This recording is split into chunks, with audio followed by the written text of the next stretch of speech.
berubah aja dah.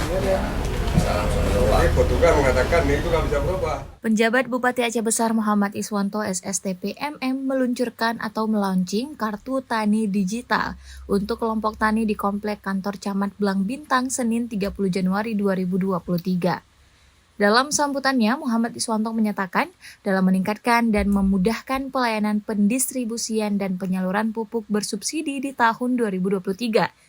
Patut kita syukuri bersama, Aceh Besar menjadi salah satu kabupaten di Indonesia yang ditunjuk sebagai pilot project sistem kartu tani digital.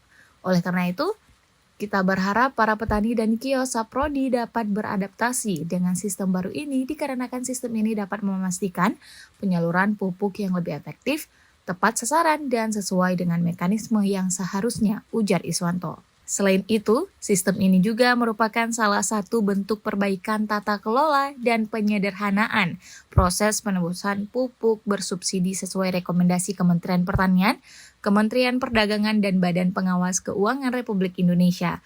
Oleh karena itu, lanjut PJ Bupati Aceh Besar untuk mengimplementasikan sistem kartu tani digital ini dibutuhkan dukungan dari berbagai pihak. Iswanto berharap dengan hadirnya kartu tani digital ini, para petani di Kabupaten Aceh Besar dapat lebih memudahkan urusan pencatatan dan transaksi serta mampu meningkatkan transparansi juga akuntabilitas dalam penyaluran pupuk di Kabupaten Aceh Besar. Kami dari Pupuk Indonesia mengucapkan selamat kepada para petani di Kabupaten Aceh Besar atas bisa dijalankannya kartu tani digital dalam rangka penembusan pupuk bersubsidi.